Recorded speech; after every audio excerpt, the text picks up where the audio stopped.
dissipate. That's a lot of different varying answers to a large variety of threats and answers his opponents can present. Yeah, and right. he has one Bonfire of the Damned.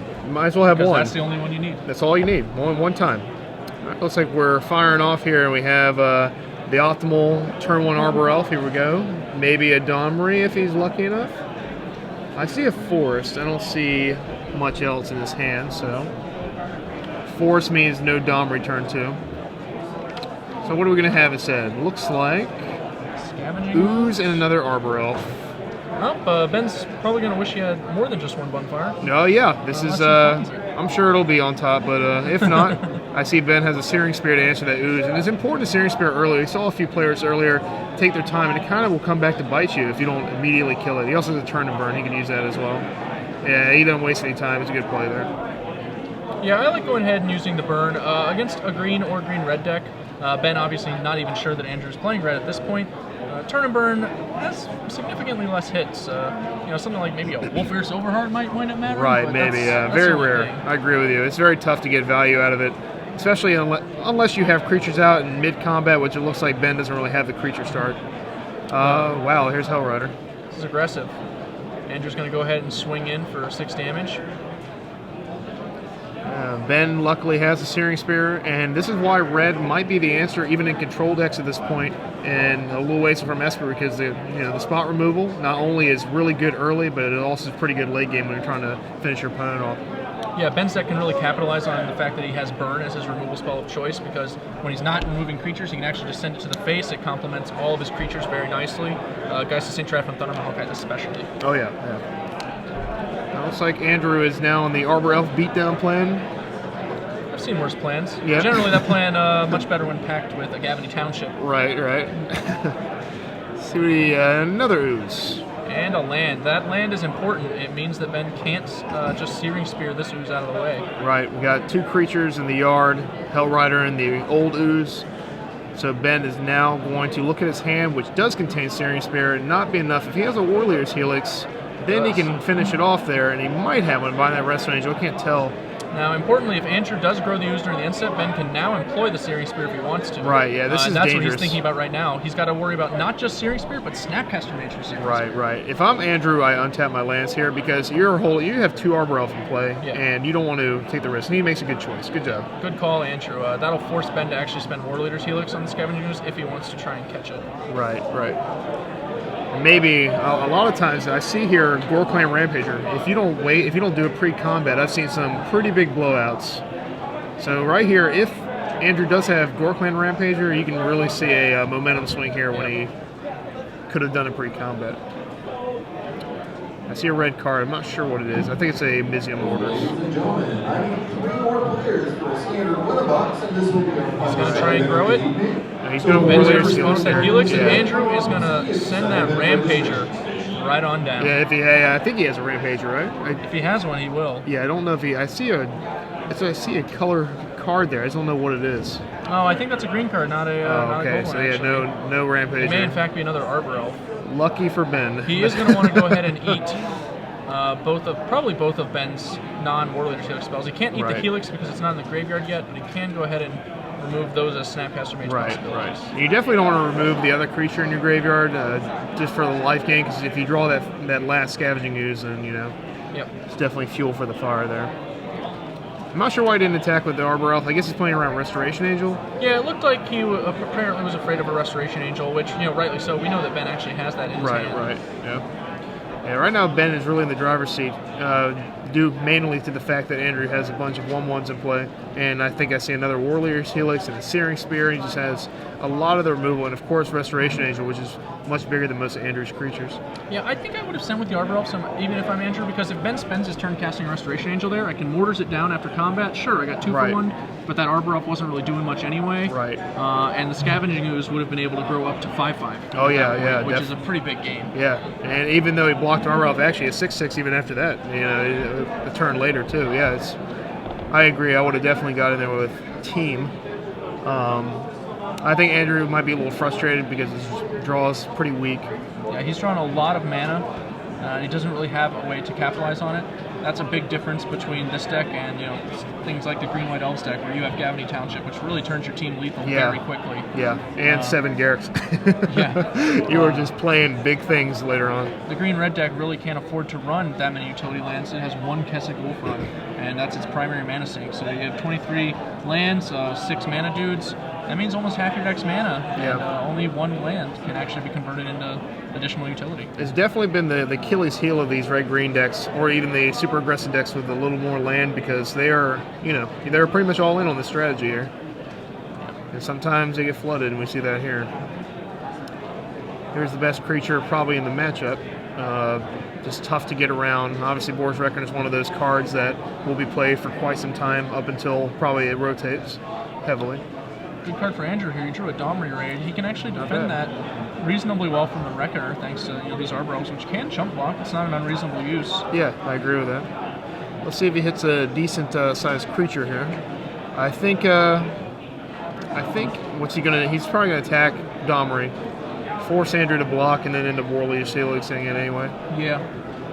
Domri Raid did a lot of good work for Andrew just last weekend in New Jersey, where he employed it in a number of matches, not the least of which was a 3-0 match in Andrew's favor against Jerry T. Jerry just failed to answer Domri Raid basically in every game, and that was enough for Andrew to take the advantage. Yeah, as I mentioned before with Patrick, Domri against control is a house. It's a house card. It is just impossible to deal with when you don't draw the burn spell immediately, and when it does crank up all the way in ultimate, you are pretty much helpless. Ben drew a Searing Spear and used that to dispatch the Domri Raid, or maybe that was the same Searing Spear before, using Boros Reckoner's trigger in conjunction with the Spear, preserving his War Leader's Helix. And that is a fine play here. I don't know much. I don't think Ben has much of a mana sink. Obviously, he's in the driver's seat right now, but besides that bonfire, pretty much his lands become pretty worthless later on. I think if I was him, I'd probably play 1 Spicy Sphinx's Revelation, later on. Draw my deck. I'm not that against such a card. Yeah, it's just a nice thing to. Yeah, nice little top deck. Even just a land like Moorland Haunt would actually be useful. Yeah. I'm a big fan of 1 Moorland Haunt in decks like this. Yeah, me too. You want to be able to do something with all this mana later in the game. Alright, so we're still just getting beat down with this Boros Reckoner. Andrew looks pretty dejected. Just has a ton of mana, nothing to do with it. And of course, a Reckoner pretty much defeats every creature in combat. Andrew really wants to draw just one Ring of Thunder by Hellkite. That's where he wants to live. Yeah, that's the best. That's the best spot to be in. He has something big here. He looks like he's tapping. Maybe not too much here. 4 mana. Hellrider, I assume. Hellrider is going to result in a blowout in Ben's favor, as he has a Restoration Angel. This is going to be a disaster. He has Snapcaster and Restoration Angel, both of them very viable answers to the Hellrider. This is going to be, Ben will clean up. I don't know if even Andrew can just say go at this point. I don't think he can. I think he has to attack and just hope for the best. And he will here, Restoration Angel, so. Andrew's not likely to win if Ben has a Restoration Angel, whether he makes the play or not. So you might as well just hope Ben doesn't have it, attack in. He should definitely block the other way. And, actually, it doesn't really matter. That's actually the best way to block. I was thinking first striking, it wouldn't matter. This is actually a free damage he gets from this. I like it. And just in case he had anything like Gorkland Rampage, or he had the Snapcaster with 4 open, a Searing Spear, just life is rough. Probably going to be going to game 2 here pretty soon. And we are going to game 2. That'll do it. Okay. All right, so it looked pretty clean cut here. Ben just, his red removal just outclassed the couple Scavenging Oozes early on, and it's just definitely one of the. You definitely want Scavenging Ooze to be later in the game.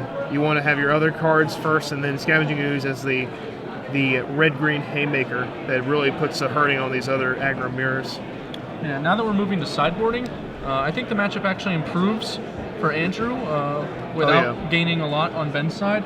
So he gets to bring in 4 Burning Earth, which is a card that Jerry even said in his article this week, I just don't have a good answer for. There is no good answer for it, honestly. And it's funny, it's the same thing as Mana Barbs of old, but the big difference here is that there is no cheap disenchant that's actually that good or can be played. It's also in a very greedy format where everybody's playing just all non-basics. I see Burning Earth in this format being really good as it has been, but after rotation, I see it really falling off when I think we're going to be back to basics. Well, if you forget my pun there.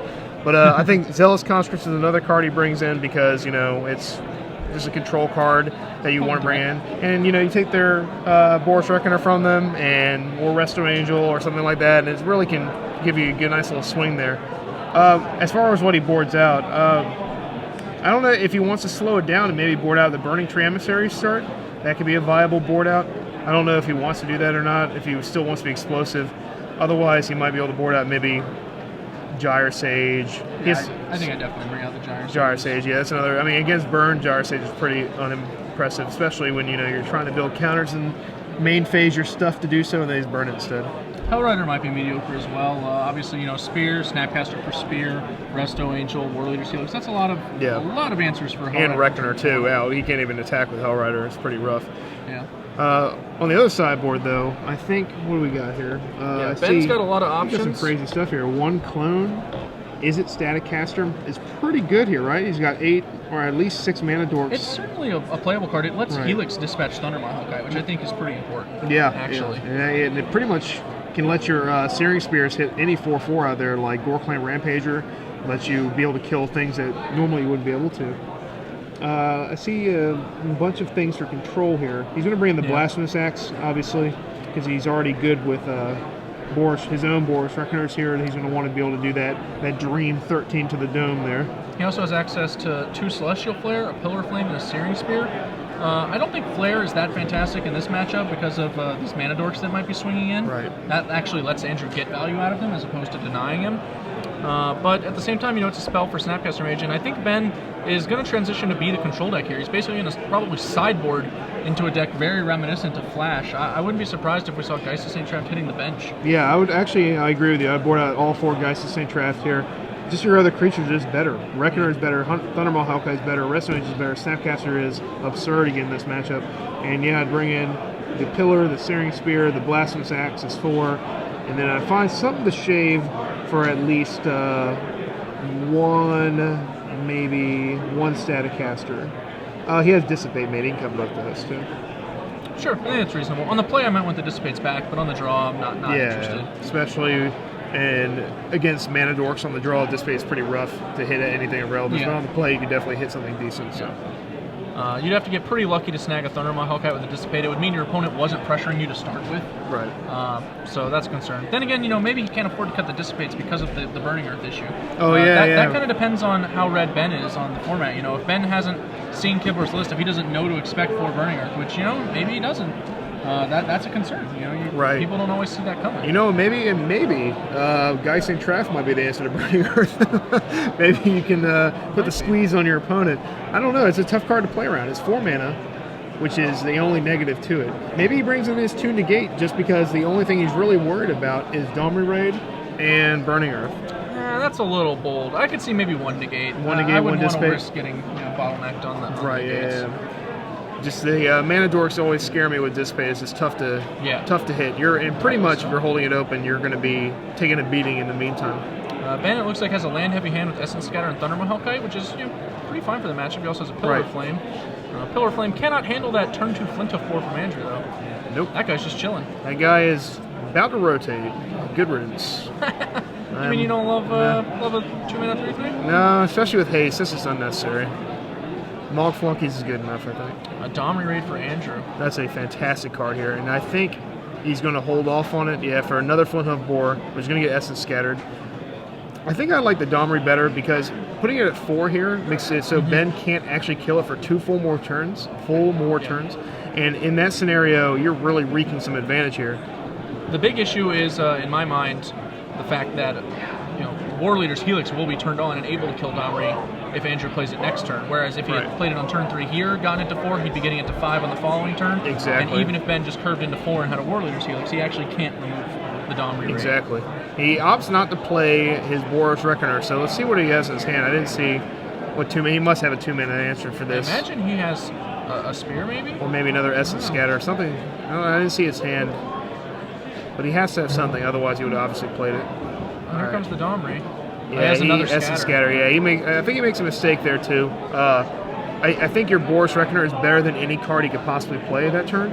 Like for 3 mana or 4 mana, Hellrider's not too threatening when you have a Reckoner out, nor is any of his 3 mana spells. We see Geist of St. Trap. Ben kept those in. Okay, so it'll probably serve him well here, as he needs a way to pressure that Domri, but I think he has to lead the Boros Reckoner, which, as you mentioned, he was punished for not casting it, as now the Domri is going to get probably at least 1 extra activation from the scenario. Yeah, okay, wow, so he's going aggro. He wants to, I guess he's, dead set on killing that Domri. This is a bold move on 14 life. I imagine his plan is, swing in the Geist and the Angel at Domri, finish it with Pillar Flame, cast Boros Reckoner next turn. Yeah. But that's, counting on Andrew to do a lot of nothing. Right, and Andrew showing a Burning Tree Emissary is definitely going to be doing something. Burning Tree Emissary is a fantastic card for Andrew. It lets him deploy, at minimum, a blocker for Geist of St. Trap. Right, and I'm pretty certain he has something else in his hand for 3, too.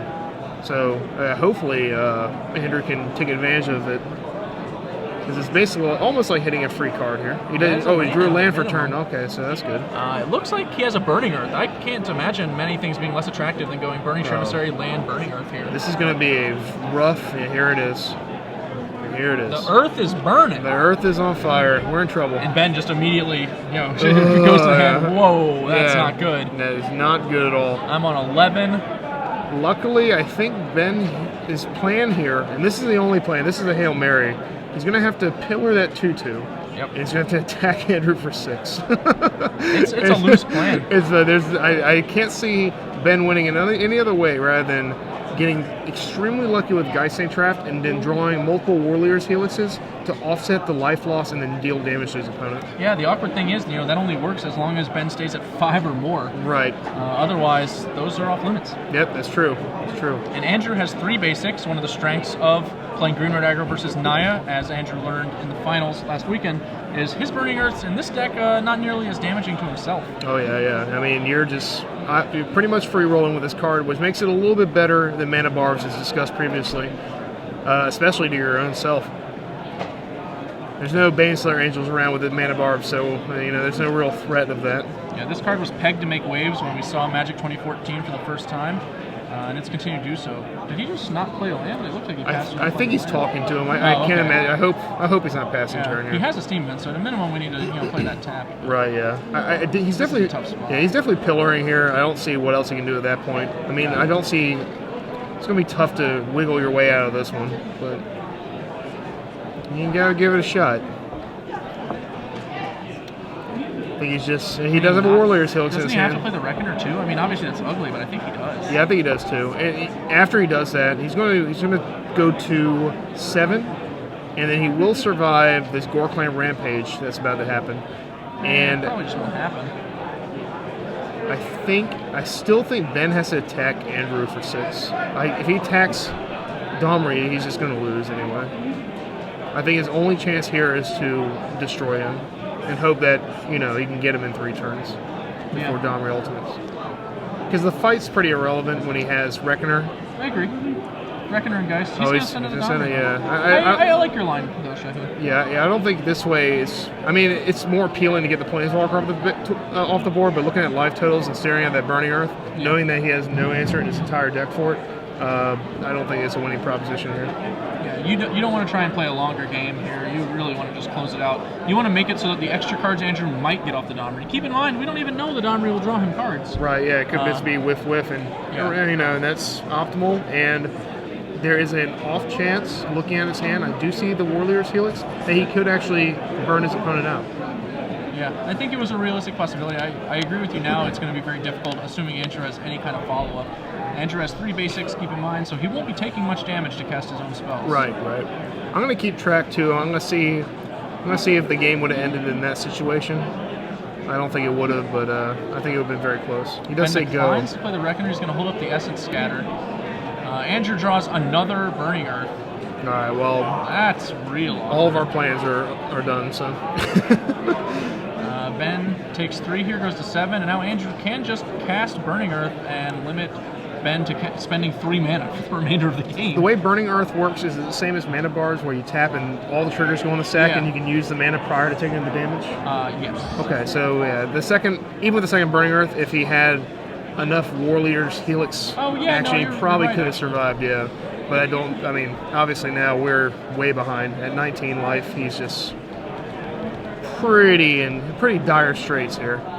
Yeah, I did misremember how that works. You can actually War Leader's Helix on 4 life. Okay, yeah, you can burn him out. Not with 2 though. No, 2. Well, yeah, I mean, still lots of triggers on the stack here. They would need to be at 4 life for you to win that. That's true.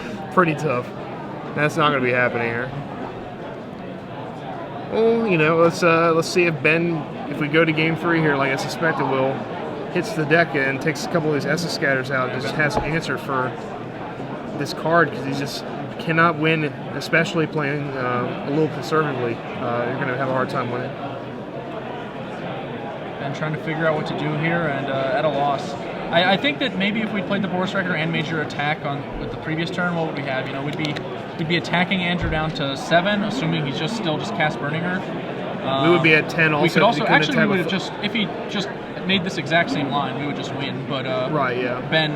Andrew would probably not have played the second Burning Earth or attacked his board into regular. Right, it would have been a real game. It would have been very interesting. Because he couldn't attack. If he attacked, he would have been forced to use Gore Clan Rampager, but then he would die because Boar Striker would deal 7 to him, and he would take 7, 13, 20 damage. Right. Not possible. I don't think he would have attacked. I think he would have just sat and put Ben to the test. And Ben is at 1. Thunder Mahokai will do it.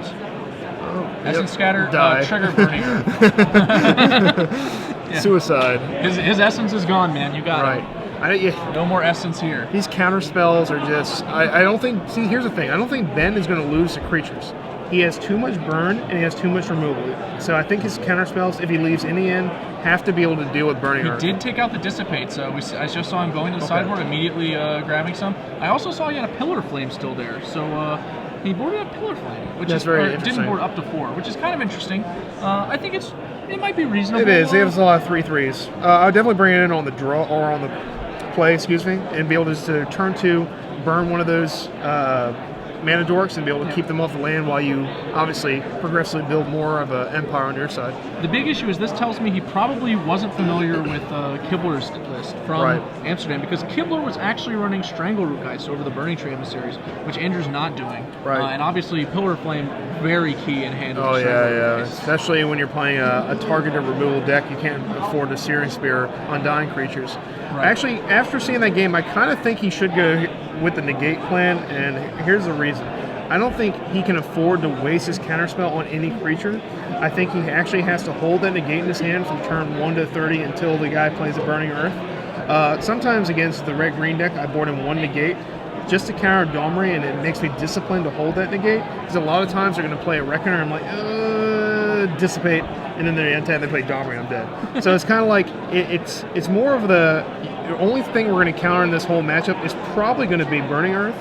So I kind of like the negate in this situation. I think boarding in boarding in 1 negate is totally fine. I would still board in all of my Dissipates before going for a negate.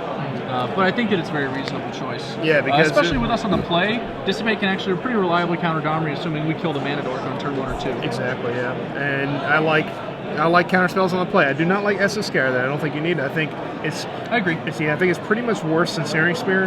And you maybe have like 1 Essence Scare. Maybe 1, yeah. Same logic, you're not going to regret having 1 the vast majority of the time, but 2 could very easily gum you up, as we saw. Yeah, if he had a negate for either of those Burning Earths, he would have been made in the shade. He had 2 mana up too. He might have actually been able to win. The question is, will Andrew reevaluate his own Burning Earths? After seeing Geist of St. Traft, I'd be pretty scared. Right, especially on the draw. Casting a Burning Earth against a Geist of St. Traft is risky business. It is risky business, yeah. Risky business at best. Exactly. And I don't know. Maybe he might leave it. He might have seen what Ben didn't see about, I can't attack Domri here. I'm sure Andrew was, when he attacked Domri, was just relieved and said, the game would have been very tight if that happened. I would go as far as saying I would put my money on Ben in that situation. It was... I wouldn't say your money was dead. Yeah. I'd say it was live. I don't know if I would call him a favorite. Definitely not a favorite. I would just Andrew's hand, but it's very reasonable. I think it's possible he was a favorite. Right, yeah. I had a feeling. We could see Ben's hand. We couldn't see Andrew's very well, but it's very possible Ben could have won from that position. Especially with the second Burning Earth, which he can't even play realistically. Right, that would lock Andrew out of being able to play that second Burning Earth if he attacked Andrew's life total. Definitely. Well, let's see how game 3 goes. Let's see if the earth burns again. I see a bunch of red cards in this hand. A Helix. See Helix and the 1 Bonfire of the Dam, plus Geist to St. Traft. All right. This no is turn 2 from Andrew. That's exactly what Ben wants to see. Wow, wow. This is going to be, he just can't even, he's shifting through his hand trying to find it as fast as possible. Yep. He drew the record and completely ignored it, which I would too. No turn 3 either. Wow, Oh, Andrew kept a loosey-goosey. This is not a good hand. If Andrew has more than one or more Burning Earth in his hand, I don't think this is a keepable hand. Actually, at this point, I don't think it's a keepable hand, to be honest. On the draw, I'd go to 6 in the heartbeat. I'm very curious what he kept. This is just getting out of control. He has, More I see lands. 3 lands in his, to the left. I saw at least a Series Spear and I think a Hell Rider.